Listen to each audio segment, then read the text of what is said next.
Hello, and welcome back to another episode of the Behind the Shield podcast. I'm your host, Gary Daemer, and today we'll be talking to our special guest, Christian Hyatt. He is the owner of and founder of Risk 360.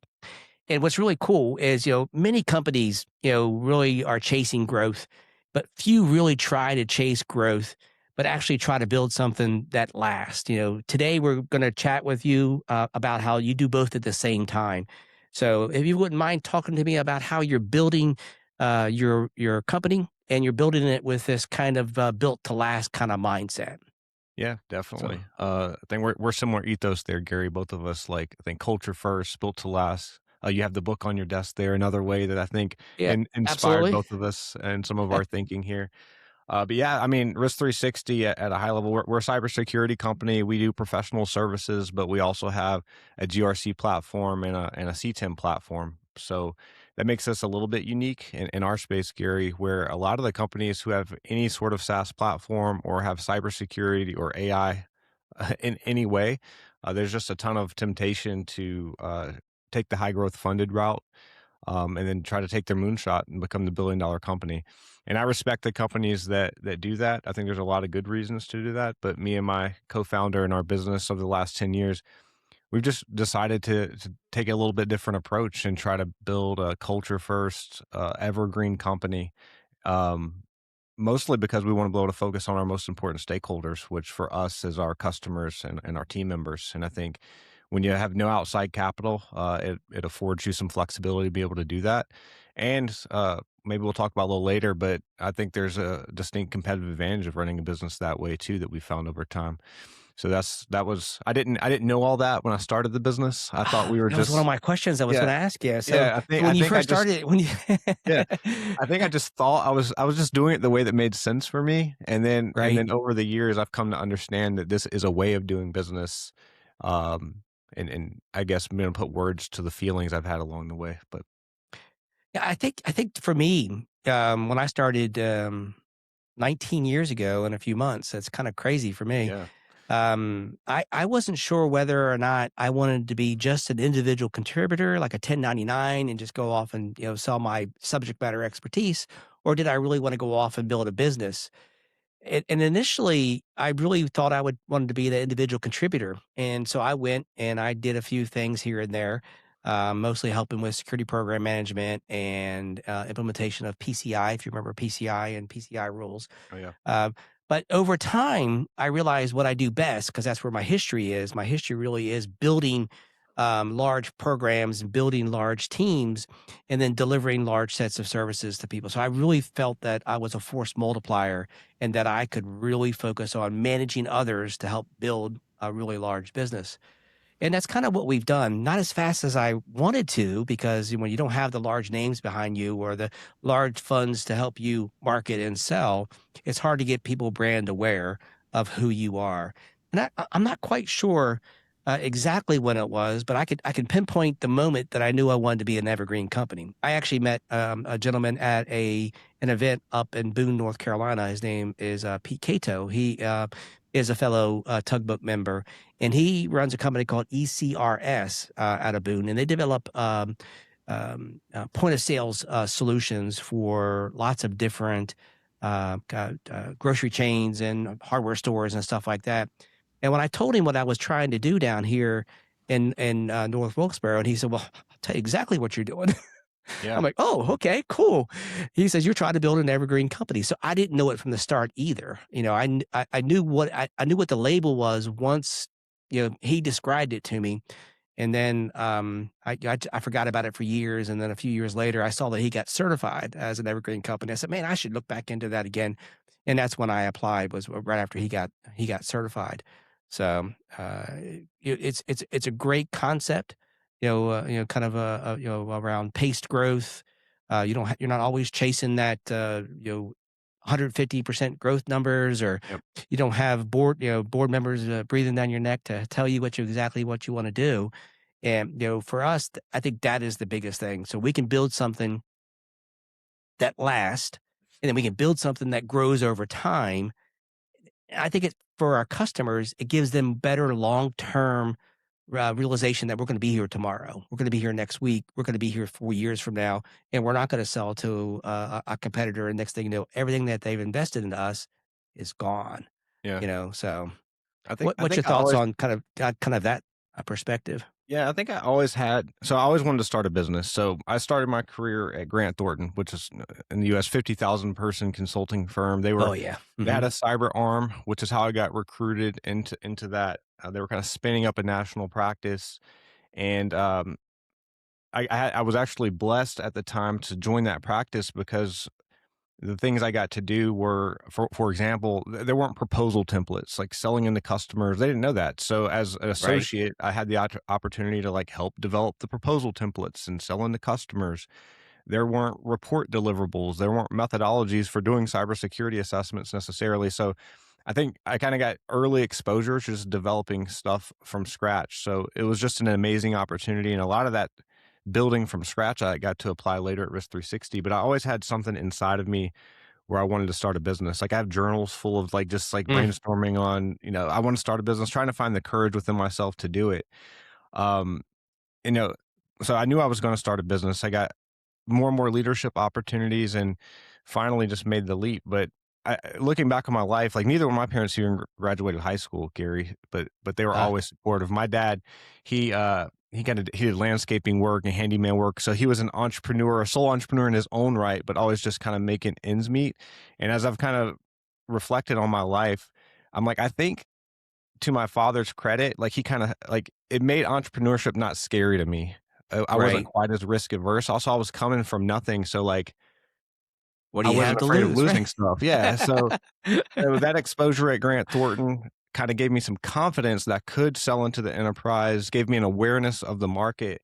Then I did my MBA program at Georgia Tech, where I met Christian Hyatt, who's Risk 360's co-founder, and we spent 2 years vetting each other and figuring out what kind of business we were going to start. And then before that program even ended, I had one project that was worth $30,000 that I can't even tell you how I got, and I was like, all right, I'm going to use this as a launch point.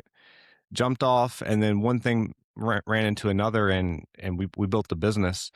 So I didn't have like the evergreen vision, but I'll tell you what I did have. I was big into sports. I wrestled in high school and college. And so like this idea of like a really tight knit team was Hmm. really important to me. I was looking for that camaraderie. When I went to the big consulting firm, didn't have that same camaraderie, Right. which was disappointing. It was a great firm, but didn't have that same camaraderie. CW, my business partner, he's a West Point graduate. He was in the Army. He was used to that same camaraderie too. So I think when we met, our focus was, hey, we want to build a great team. Like that's what Mm. we want to do, and that's what's energizing. I don't think we had big in our mind, although aspirationally we'd love to, grow a really healthy business. And that's what we set out to do, and just started hiring what we call strange renegades. That's like our little internal name for each other at Risk 360. And I remember like the first year in business, we were all at a conference room working, and I said, and we were trying to just think of ways to like build culture. And I said, guys, what if we ran a 100-mile relay race? And Mm. everybody looked at me like I was crazy.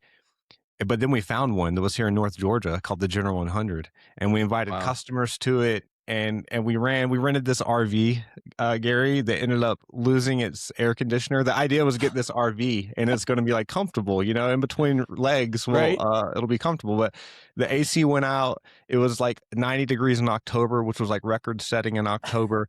And I remember middle of the night, there's like 18 hours left in this race. It's the middle of the night. Everybody's sweaty. And I'm like, we're going to lose our biggest customers because they're over there and they're going to They're be mad. sweating with you. But I'm telling you, we crossed the finish line and everyone was instantly just planning the next event. The customers loved us. And I just remember looking around at that moment. I was like, dude, this is the team. This is it. And like, Right. how do we do this? How do we grow more of this? How do we get more of these kind of customers? And that was 8 years ago when we did that first one. And I think that ethos has like just kept us charged up over time and made us Right. customer centric and lots of other things. But I mean, that's why I want to build an evergreen company. I want to build something amazing to go to work for every day and the opportunity to serve customers and serve my team members. And then when I found the book and found Tugboat and Evergreen and saw you posting about it, I was like, oh, Those are the words. Those are the things that we're trying to do every day. That's the ecosystem, kind of like you said.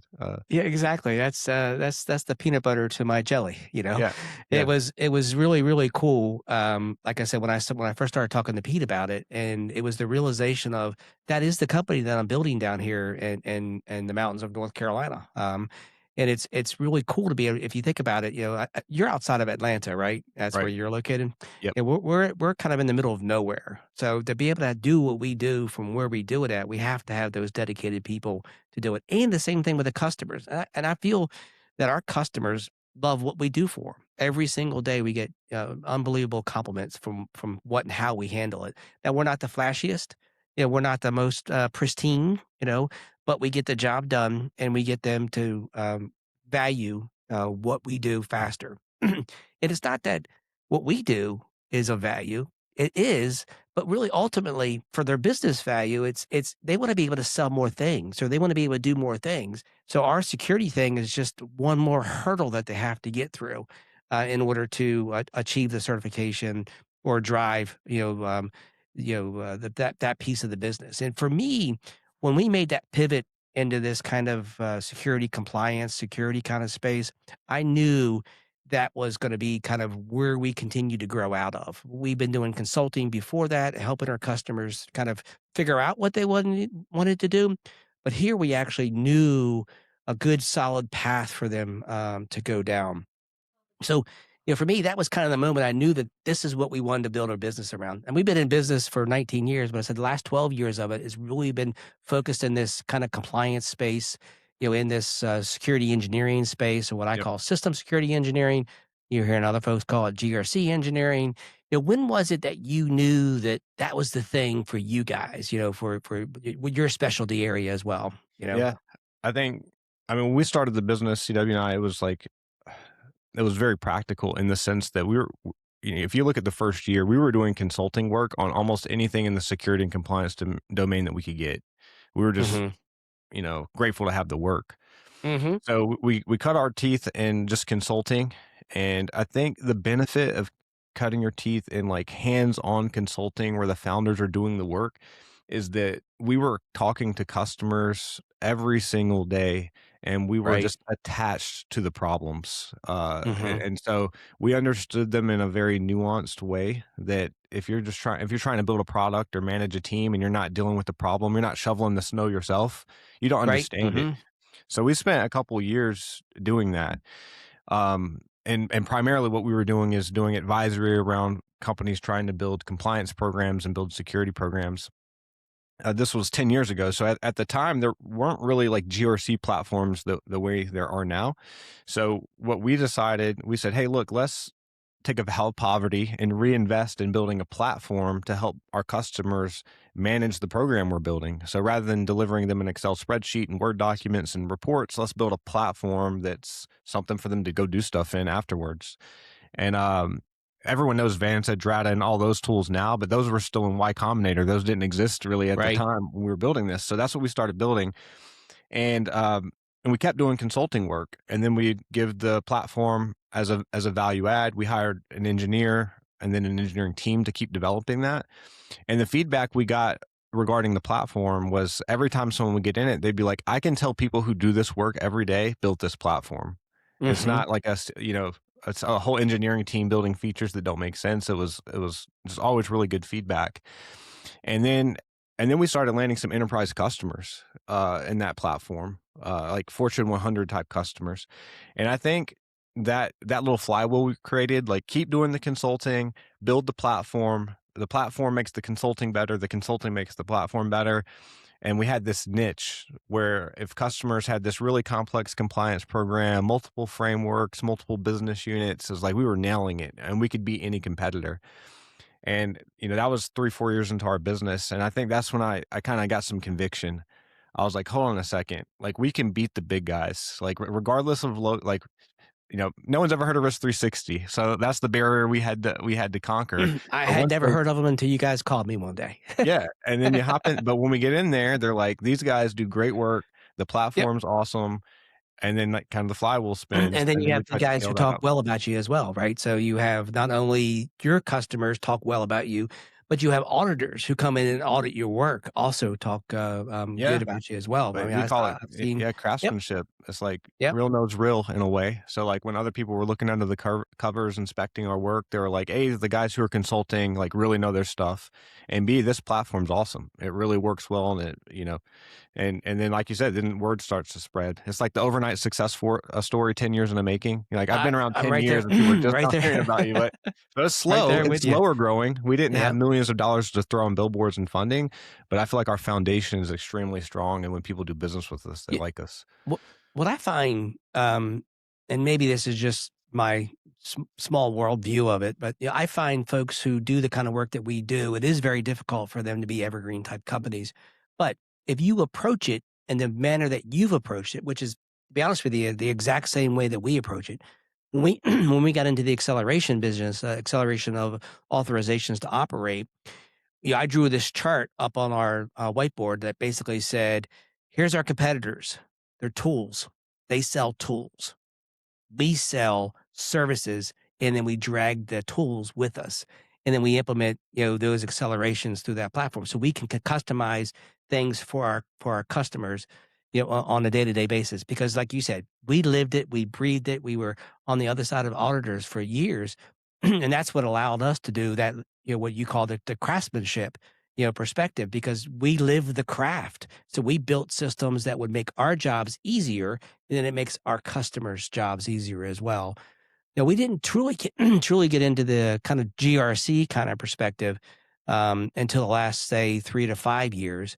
Now, we helped with auditing, we helped with writing documentation, we helped with continuous monitoring, more what I like to call operational security. So we've kind of moved into the GRC space from we live operations and we live, the security from that perspective. And, so we build those solutions and we operate these solutions so we can then prove every day that they're secure, right? Yeah. Um, to me, that is one of the best ways to actually build these types of solutions. So maybe you could talk a little bit about your craftsman perspective. Yeah. I mean, just to be transparent, I mean, there were a lot of years early on when I was questioning myself about like, should we be taking funding and I'm doing us a big disservice? Because we get calls all the time. Oh, Uh, every day. I got yeah, two today. and I would see, competitor take off, get huge amounts of market share, and there were a lot of days I was like, "Man, I wonder if I'm just being like making a bad decision here. I should go for it." Mhm, mhm. And I think more recently, it's starting to become more clear why I felt like that was the right decision. And what I'm seeing and how I talk about with customers, I think this is really becoming clear to them is when you take on there's nothing wrong inherently with taking on funding. Like me and you Nope. both said that we don't Yep, we're not absolutely. Nope. we don't hate these Mm-mm. companies at all. But Right. it is a founder commitment. When you take on Mhm. venture capital funding, you have agreed to take on a business partner and change your business strategy. And Yep, the business strategy when you take on funding is that you're going to help your new business partner find an exit. And to do yep, that, you have to focus on certain types of reoccurring revenue and you have growth mandates because that's the only way this works. You have to grow a certain percentage year over year and you have to have a certain revenue type. And the downside of that is that's not always in your customer's best interest. right. And what I'm seeing now is a lot of these companies are either doing things that don't really make sense or just going out of business because we're in a different market now. It's not as Yep, frothy, the valuations yep. aren't there, the growth isn't there, and there's a lot of customers hurting because of that, hurting really Yeah, bad. Whereas our right. customers are coming to us, and I feel like we feel like a source of stability. We're the same company Yes. we have been. We're predictable. We're still growing. We're still pushing features. We're still there to serve them. And guess what? I can do things that don't always make sense on paper. So if they ask me to do a one-off project, they ask me to overserve them a little bit. We can do that because it's the right thing for the customer. And our funded competitors just systematically can't do that. And I think now You it's know, a real competitive advantage. you something what you said there is true 'cause, if you asked me 3 years ago or 4 years ago to write on the board my competitors, I could write them down on the board. Now it's like, okay, which PE fund or VC fund do they belong to, right? Yeah.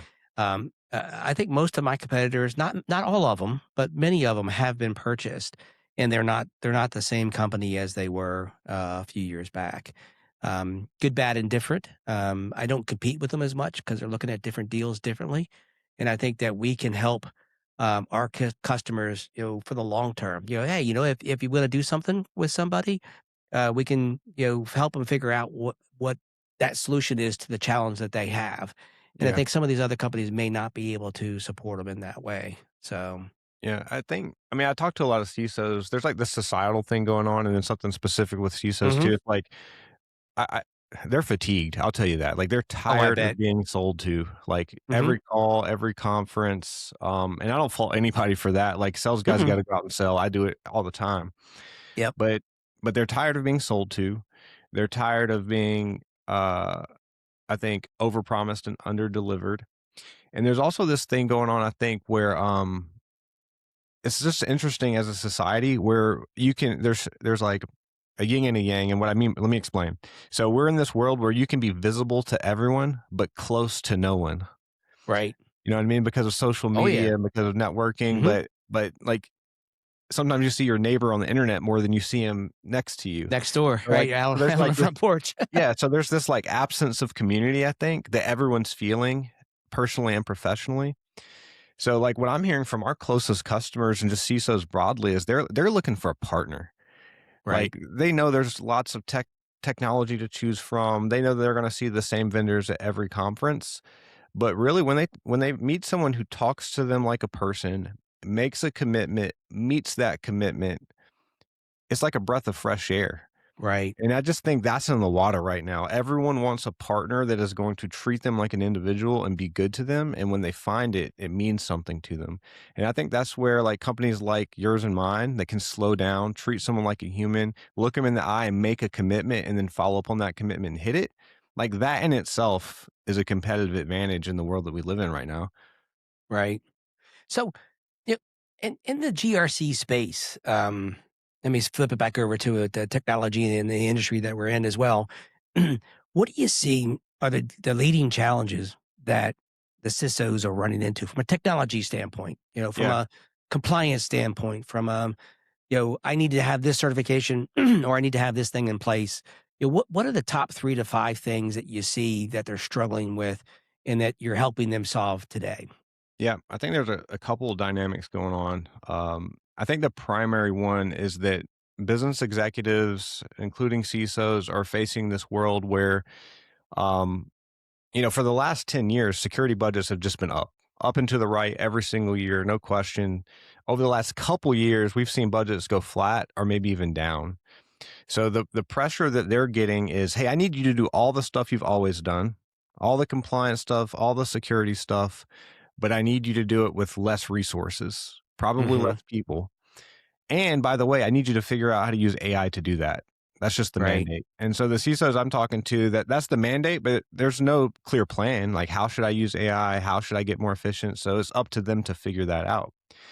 And meanwhile, they're trying to introduce AI to their products and bring those to market. So, like, AI governance has become a really important Oh, challenge okay. for our hmm customer.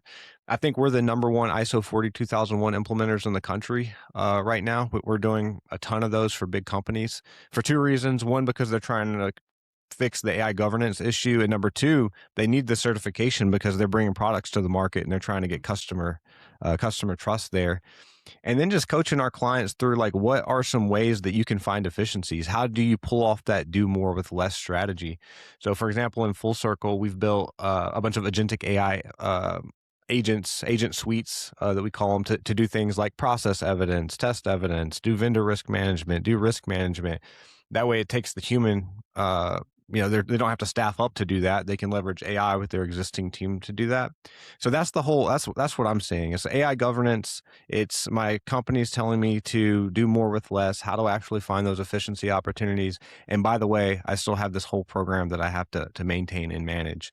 And that's on the GRC side. No, I mean, the whole actual risk management, cybersecurity side, like what we're seeing with just like the threat vectors associated with AI and the speed that threat actors are able to move and the continuous evolving landscape of assets and shadow AI. That's a whole different world that they're trying to deal with at the same time. So maybe that's about 10 different things, but those are Hey, kind no, of what no, I'm hearing that's right now.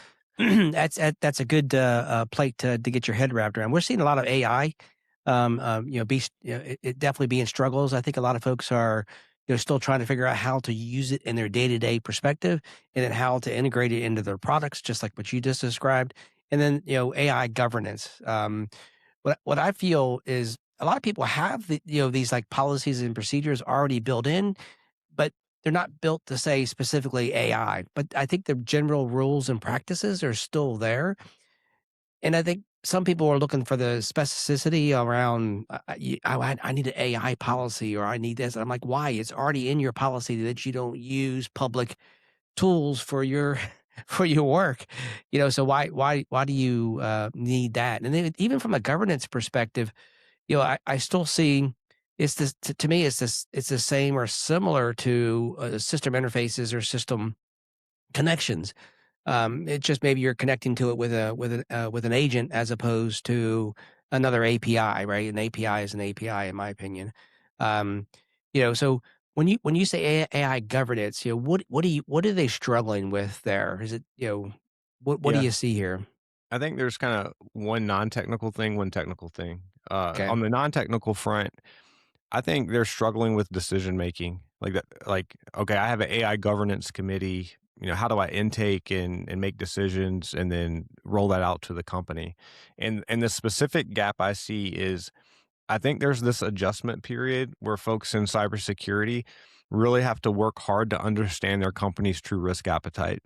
Because Hmm. the reality is companies are willing to take a lot of risk right now. They're rolling Right. out tools that they don't understand. They're rolling out products they don't understand. And I mean, if you're a CTO, you need AI in your product to be competitive in this marketplace. And keeping customers, renewing customers, taking market share is probably taking precedent over sound AI security and governance practices in many cases. So you have security teams trying to play the balance act there. It's like, all right, I need to enable my company to move really quickly to gain the market share, to gain the efficiencies promised by AI, but I have a lot of concerns around AI and risk management. So that's been tough on organizations, I think, when it comes to governance. And then on the technical side, I mean, I think we're just trying to get a handle on like some basic fundamentals, like an Oh. inventory of your AI systems. Like, what are they Hmm. doing? Hmm. Right. Does this tool use my data to train the language models or not? Does this tool have the ability to set guardrails and left and right limits? Does it have DLP in it? I mean, I'm working with some customers that are rolling out Claude Cowork and Hmm. just understanding the license model, like which one trains the language model, which one doesn't, which one has audit logging, which one doesn't. How do I get an inventory of all the SaaS tools that have AI? So like it's really the fundamentals I think companies are struggling with from a technical perspective. And I see new tools all the time that claim to solve those problems. So I'm sure that we'll solve it, but we're really in the Wild West right now. Right. Right. I see that is more about definition too of what is it? How do you define, what AI is? Yeah. Where is it integrated in? What can it have access to? To me, going back to being I'm a systems engineer, so I like to think in the systems, and I just want to know, what's it connecting to? What kind of translation does it do, and what parameters does it need to have in order to make those changes? And those parameters can be wide, right? Yeah. Access control. Can I manipulate it based on my role? Do I need to send it some additional information for it to be able to change? So having that big I'm a diagram guy as well, as much as I hate to say it. I love Yeah. diagrams. I'm a picture guy, even though I'm a stick figure when I draw stuff. But it really, to me, is a lot about that definition. And if sometimes a problem seems like it's this really big, but if you start to break it up into those bite-sized chunks, then it makes it easier for people to be able to understand and start to be able to communicate. And Yeah. then use that dreaded word called control, because that's ultimately where security folks want to be able to do, and CTOs and CISOs want to be able to control it in some way. I don't mean like lock it down totally so nobody can't use it. Lock it down in a way that can be used in a risk mitigated world that we all can agree to what those risks are. I think that's a great point. I think there probably is a lot of talking past each other right now because Hmm. like we're adopting Claude Cowork at Risk 360, and like there's a whole set of vocabulary. There's skills, Yep. there's artifacts, there's chats, Oh and yeah. and I'll have a team member describing something using a different word, and I'm like, "Oh, that's an artifact." Well, that's not what it is in this other tool. Mhm. There's MCP servers and APIs, and so there's this whole world of vocabulary that is either emerging, or maybe people are describing the same things using two different words, and I think A that's causing some 100%. chaos. When we're just talking Absolutely, fast it's over. causing and it's making it a lot more complicated than it should be when if you establish what your taxonomy is, right? Or start to build a taxonomy. So let me just do real quickly. So, we started our interns on was it this Monday or last Monday we did that? Sorry, I'm asking Caitlin, our production manager over here. So, it was this Monday. Time flies when you're having fun. Um, and as we speak in these things called acronyms all the Yep. time, especially living in the space that we live in. And I could just see in their eyes, like, holy moly, what are these people talking about? So, yeah, one of the actual exercises we have them do is to write down all the acronyms. And then if they either need to Google them or they need to ask different people, what they mean. We don't tell them what they mean because we want them to learn Yep. and to do that. And I think we're running the same thing with AI. I sat down, we use Copilot. We're a Microsoft Office shop, as in our back office stuff, so we use Copilot a lot. But then we have some folks who use different AI tools. And I was describing to one of my lead engineers the other day. I said, but people aren't embracing the AI code tools yet in this part of the business because they can't do that translation from Copilot to GitHub Copilot. They're two different things, and it's like killing people's brains to be able to even figure that out. So just the language, I think helps tremendously. And I'm not trying to oversimplify it at all, but I think if you could establish the taxonomy initially, that will allow the communications to go much easier. Yeah, I So, think it's maybe it feels good to admit that, because it's like you walk into an organization, it's like, "Why does everything feel so complex?" And it's like, "Well, hold on mhm. a second. We don't even have a language for some of this stuff yet." Right, So right. just that's where we're at. Yep. Hmm, hmm. So that's where we're at. And then you're kinda like, Right, "Okay, well, that makes sense. That's why it hurts." Like, we're just that right. early in all this, which on the one hand that's really exciting to me. Right. Yeah, I was describing to my team, well, it feels like this past entire year, that this has been I've been in business for almost 20 years here at Infusion Points, but I've been doing this kind of work for almost 40 years. Um, and this is the most incredibly changing year that I've ever been in business, or ever done business in this cybersecurity space. And it has a couple factors. One is the AI portion of it is just that is doing a huge upheaval in the entire business because people are trying to figure it out, right? And then the second is all the things that are going on inside the government with all the efficiencies and all that Yep. stuff occurring as well. So you have those two things collide at the exact same time, and this is the biggest change year that I've ever seen. So what I keep trying to say is just take some deep breaths, it's and just be comfortable with the amount of change that's going on right now, and part of it is because AI is brand new, and it really Yeah. does it scares people because when they go home and they read it on the news, they think about the Terminator, gonna come and kill them in the middle of the night. You know? Yeah. It's not happening anytime soon, but who knows? I don't know, I've been seeing some robots driving around with big old machine guns on them here lately, so It's sometimes, if so I was kind of wondering to myself, what is all this going to do? Because this is clearly like a revolution. Like, you can't do anything and not talk about AI. But Yep. one thing that we do is we for the last 5 years we work with Georgia Tech. They have this program called the Technology and Management Program, and Mhm. we have 8 students every semester who do a project for us.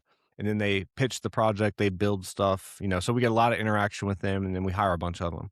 But this year, I noticed something really interesting. Um, in prior years, the students were always excellent. But what they would build was mostly wireframes. They would come to the Mhm. table with theory and some wireframes, and really pretty wireframes, and be really cool. And every once in a while, someone would kind of develop an MVP. This year, every team that we worked on had like a well functioning minimum viable product, and like really, really good research. Like, it was just orders of magnitude more developed than it had been in previous years, because how in tune with leveraging AI they were. Mhm. And what I kind of realized, I was like, oh yeah, these students who are 20 years old, they're native to it. This Right. isn't new to them. Mhm, mhm. They've adopted, they're becoming professionals with AI. They're not afraid of it. They see the future of how they're going to use it. So for all of us, we were afraid when the internet came up. Now we're afraid when AI is here, the cloud was here.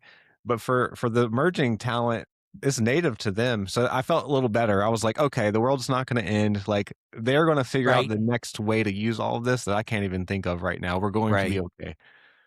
Yeah, and you know what? That is the best way to embrace it right there. I actually sat on the board, at Appalachian State and do something very similar to what you do, but I focus on the cybersecurity, a team up there and, help them through that. And I see the same thing, and we do recruit a lot of folks from, up in the Boone, North Carolina area Yeah. as well from Appalachian State.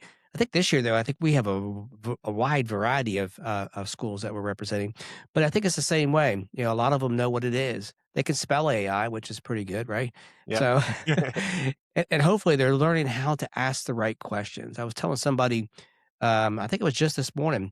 I think the hardest part about AI is knowing how to ask the right questions in what order, and then how to make that question just a little bit better each time. I think that is it gives us hope, so for what the future does look like. Yeah, I mean, there's a So, premium on business savvy right now. Like, you have to yep. understand the problem, you have to understand the desired outcome, do some process engineering.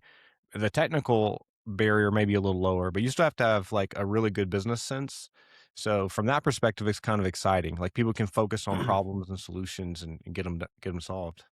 So, for myself, I'm an engineer. I got electrical engineering, a bachelor's of science and bachelor of science in electrical engineering, and a master's in systems engineering. So I always like to say I'm a engineer's engineer, and but I was never really a coder. I was always kind of a person who pulled things together and Yeah, scripted a lot and pulled applications together. And I think that's where the strongest point for these folks who are coming up is being able to understand how those things fit together and then be able to then be able to code that. The part that I hated the most, like I know I want to do a loop here and I know I want to count 3 times, but I want to write in Python and I just don't know how the syntax of it. Does that have semicolons in it or does it, what is it, it's tabs? No, it's spaces. That's what it is, right? yeah, I'm just kidding. But every language is slightly different.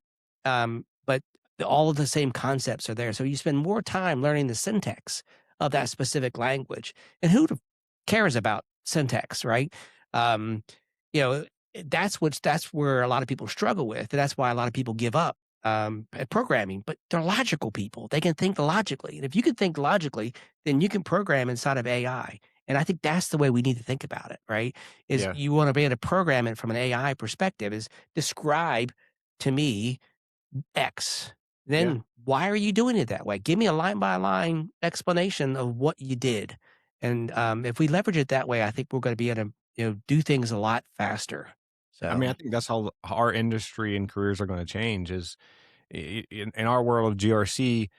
I think a lot of professionals kinda got trapped in a world where they were, you know, audit evidence collectors, screenshot yes, grabbers, and giving those to the auditors, or they were the questionnaire responder person, or they were the yep, whatever they were, and all of a sudden that yep, became their whole world for a decade. yes, And a premium, I guess something got lost along the ways that hey, this is actually a profession where you need to think critically, and that's where you're hearing GRC engineer or GRC architect or system architect. right, That's what we're talking about is like, hey, everyone has to recalibrate. Like, you're probably not going to be answering questionnaires anymore. You're probably not going to right, be collecting evidence because folks like Gary's team has figured out how to automate all that in FedRAMP. yep, So, hmm, but now we got to level up and think about, well, now I got to architect stuff. I have to solve problems. I have to engineer problems. that's the key right Yeah. there. Yeah, That is and the that's key. exciting, very exciting, but also very scary if you've Oh been yeah, living in the last decade where, like, you turned your brain off and you had to do this other kinda grueling work. So, right. that's the transition I think we're in. Well, this is a perfect transition to the next set of questions I want to ask you is where do you see the skills being required to do the work that we do for the future? And then what do you see in like our space, our industry? What do you see it getting to say over the next I want to say 5 years, but that's too far out. So over the next 12 months to 3 years, if you think about it from that standpoint. Yeah, um I mean, I think some of the stuff we just talked about from an individual perspective, I think I would caution people against like just sitting back and treating their job as like the same as I've always done it. Hmm. I mean, I'm not trying to scare anybody, but I do think people need to take this moment very seriously. I think they Like, have to take it seriously myself. yeah, I'm you 100% can't with just you. sit back and be the GRC guy who I filled SOC 2 and FedRAMP every year. That's what I do. I Hmm. don't Hmm. think that's going to cut it. I think we're all in this like level up professionally moment Right. where we need to figure So out the you're modern feeling that tool set. too. You're, Yeah, you're definitely. feeling I mean, that that's what too. I'm telling my team. I'm like, hey guys, you're Yep. not auditors anymore. You're not Right. policy writers anymore. Like you need to be able to think critically, attach yourself to the business problem. So like where my head's at an individual level, if I'm coaching someone, I'm like, you need two things.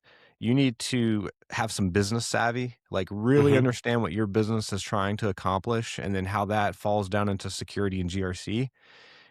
Number one, and then number two, the systems thinking stuff that we're talking right now. Hmm. Like you have to understand like how to design a system, how to think about from the end user's perspective, and like the tech stack, I have confidence people will figure that out. Like how to Yep. build it, we'll figure that out. But if you Always can't do the have. other stuff, Always yeah. have. So I'm just and that's hard. Like how do you hey, I need you to have more business savvy and systems thinking. It's like, okay, Coming well right how out do of I college too, right? yeah, how do I do that? How does one do that? And I don't know the answer to that except for reps, challenging Yep. people to think that way, giving them examples. Maybe colleges will figure out and design curriculums around that. But that is where we're at. And so if I would I think GRC professionals that are like 5, 6 years into their profession, kind of getting some seniority, but have learned this old way, but have to learn a new way. That's a tough spot right now because you kind of design your career a certain way, and everyone's saying, "Hold on a second, I need you to like redesign what you thought," and that's Needs to hang tough. a left right here. Yeah, that's tough. That's a big ask, They but took that's the what. road out from underneath of you. Yep, Oh, that's exactly right. yeah. And then from an industry perspective, uh, I think it's kind of there's definitely some emerging technology. I'll put AI to the side because we see all of that. I'm kind of interested in like what quantum's going to do. I know Mhm. that's a buzzword, but it's Yep. just always in the back of my head. I'm like, if we make any progress on that, it's super interesting. I'm seeing what we're doing with data centers, like data centers in space and stuff like that, which sounds like science fiction, but that's they're really trying to do that stuff. Satellite Uh, communications is also being very big as well, right? yeah, So so all that emerging is. I feel like we're living in the future. Well, we are living in the future. This is we it. are We're right here. now. Yeah, so some of that emerging stuff, and then also just marketplace trends. Like I think there's going to be a lot of consolidation. Like you have a lot of companies that have grown big but not healthy, so Mhm. they're going to consolidate with other companies or go out of business. I don't think a lot of go out of business. They'll probably consolidate. So if you're looking at your vendor tech stack, like I think you know, it'll look a lot leaner. It'll be under the same brand, There you go. in the There you future go. because you're seeing a lot of consolidation. So I just wonder what that'll mean for us as practitioners, but also just for the workforce more broadly, as companies kind of thin out their workforce and consolidate and do things like that. All right, so let me ask you another question.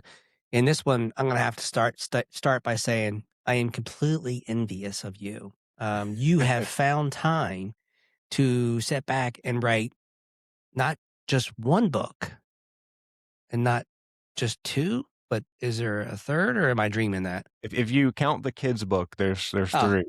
there you go. So two real books and Uh, a kids book. yeah, if you just spend a couple minutes on that, just and talk to me about, how do you feel? What motivated you to do that, and how did you get started Yeah, to do that? So, I mean, for as long as I can remember, I've always processed things with words, either hmm. processing them in writing. Like I journal a lot. It's a habit I've Oh had for a wow. long time. Hmm. I often process things verbally, so I'll think out loud with people, even Hmm. to such an extent that I'll tell people, "Hey, I need to think this out loud." So Yeah, yeah, yep, yep. just I'm gonna right there with ramble. you. Um, and because of that, like I like to take abstract ideas and then try to make them concrete and sequential. Right. And one of my long term goals, I always wanted to write a book. I just wanted to like take some of these ideas that I had and then put them in a structure and like just something about the discipline. Takes like a year or two to write a book and get it published. And I was like, I want to focus on one set of ideas for a long period of time and have the discipline to take those abstract ideas and put them into a book. And this was the first one, Security Team Operating System. So this is a leadership system. It's a leadership book for security leaders. It's actually how we run Risk 360. Is purpose, values, roles, rhythms, and goals. It's just a That's leadership awesome. system. Love it. And I was trying to put the system that we run our business into words. And that Hmm. was the system. And we trained our whole team on it. When someone onboards, they learn about, like, we call our management operating system. There you And then go. I started telling CISOs about this and applying those same lessons as we were building security programs for them. Like, how do you define a mission and attach that to business objectives? How do you define values within the context of a security organization? What are the meeting cadences, the rhythms and communications, and so on and so forth for the system? And I was talking about that so much, I was like, I need to get this into a book. So it became a white paper that I would give to people. And eventually I just focused on it long enough to write the book. And it's been really, really fulfilling just to, like, hey, give this to someone, like, hey, if you're a emerging leader and how do you lead? Go be a good leader. Well, here's a way to do that, to put that in Right. action. Yeah. And that was the first book. The second book's actually a business book on what we love, the whole Evergreen principle. Right. Hmm. Christian White and I have thought for the last 2 years that we really just wanted to encourage other entrepreneurs or any business leader to have the courage and confidence to try to build a people focused business that's not necessarily only growth oriented. And Right. the term that we centered around was the good business. I And we like named it. the book The Good Business. And I if you read the can't. book another way, you'll Yeah. see it. It's very A similar. lot, a lot of parallels, right? Yeah. Well, Dave Wharton definitely had the right idea. So I've been asking you a lot of questions. Do you have any questions for me that I can answer in less than a minute or two? I have Gary, tell why did you start a business? Like, you did it 19 years ago. Like, I've never actually heard your origin story. Oh yeah, so it's actually pretty cool. I was a late bloomer. Was in the army, got out of the army, and got my bachelor's degree in electrical engineering. I had a security clearance, so I got hired in DC, and worked in DC for almost 20 years, helping three-letter agencies build secure communication systems, be able to move secret information, classified information from point A to point B, and then we started being able to figure out, oh, wait a minute, we need to get some of that information to law enforcement agencies. So how do we do that? And most of the information that we needed to do was all unclassified. And so we figured out how to move secure unclassified information before CUI to the unclassified networks. And it allowed me to see, wow, man, this entrepreneurial thing is really cool. Cause I had a customer, it's like, I got X amount of dollars that I need to spend on this. Can you do it for me? And my policy people were like, nope, can't do this. This book says this. This book says this. You can't do this. You can't do that. And then, I said, well, I want to be able to help him solve his problem. I want to be able to help him solve his problem. And I said, I bet you if I hire me 3 new engineers out of Virginia Tech, I'll be able to solve his problem. And sure enough, myself and those 3 engineers, and that was my kind of influx into cybersecurity engineering, we helped come up with some solution. This was before firewalls. This was before PKI was a thing. This was Yeah. way back, even before, and you're going to laugh, even before the internet was a thing. Okay. So I said to myself, this is pretty cool. So that business exploded and we grew that to about 100 and some odd $1 million business, right? I had 100 people working for me. And I went off and did some other things and built some really, really large businesses inside of a large business. I said, you know what? I'm going to go try this someplace else. So I went to another company, built a large PKI system for another company. Next thing you know, I'm doing a $30 million worth of business, and then I leave there and go to another company. And next thing you know, I'm doing $65 million worth of business at this other company. And I said, okay, this is the third time I've done this. I can do this on my own. So I decided I was going to start Infusion Points at that time. That was 25 plus years ago. But I got recruited back to, I come out of the consulting world as well. I come out of Booz Allen. So they recruited me back to help them kind of bring some additional strength to their cybersecurity engineering practice. So I helped them, bring some additional security engineering to their practices. And I spent about 3 years there. And my wife wanted to come back to North Carolina to help with taking care of her father. And I said, you know what? I can go down there. I can go work at Lowe's for a year. I can do a semi-retirement, and I can go work at Lowe's for a year. I worked at Lowe's for about a week. And I was like, you know what? I'm a consultant. I'm a cybersecurity engineering consultant, and I'm going to build my company. So that was my plan B. And ultimately, it turned in. My wife, like I always like to say, no, Gary, that was really plan A. I did spend a year at Lowe's. That's actually where I met Jason Shropshire, and him. I did some really cool things at Lowe's as well. But after doing it a third time, I said to myself, I've got to do this myself, and we've been building it ever since. And that same way, people focused, customer focused, as That's well. awesome. So, Well, but it's always nice to know you have someone else doing the same thing. That's your yeah, neighbor, I, what, like, I mean, yep, so good yeah. stuff. When I heard your story, I was like, yeah, it's fairly similar, which is really, really cool. We worked for the big guys for a while and decided that I could do it, pretty good myself as well. And I don't have to. eh, to me, it's a control thing. I know it might sound really bad to say it that way, but it really is a control thing. I want to wake up every single day knowing what I give my customer is 150% every single day, you know. And the same thing with our employees. We have an unlimited paid time off thing here at Infusion Points. And I'm like, hey, you know what? If you can figure it out between you, your manager, and the customer, figure it out. You Yeah. know, We have we we pay have on 5 core outcomes. values. We have 5 core values. Our 5th value is freedom.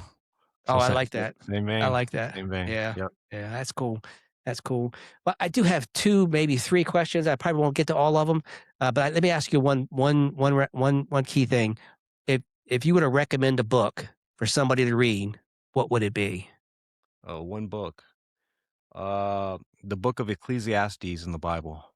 There you go. I would say read that Okay. one. It's about enjoying work. If it's not that one, hey, I really like Another Way. I think it's a This one great right book. here, exactly, that's Yeah, what I think it's a fantastic book. I think, EOS, if you're an entrepreneur, EOS is also another or very good one as Traction, well. that's Yep, Gino traction. Yep, Wickman. mhm. Yeah. My very favorite book of all time is A River Runs Through It, Ah, by Norman Maclean. He wrote somebody it when else he was somebody else in his recommended that book 70s. a while back, so Yeah, there's so, a movie too, but the book is just yeah. beautifully written. Has nothing to do with business, but it's a beautiful book. Life, man, that's what we do that's what we do every day for, right? We work so we can live, so. Absolutely. Well, thank you very much. This was a pleasure. I really enjoyed the conversation. I hope everybody else out there enjoyed the conversation as well. Thank you for another episode of Behind the Shield. I may not always be the one behind the shield, but you always find somebody from Infusion Points behind the shield. Thank you very much, and peace out.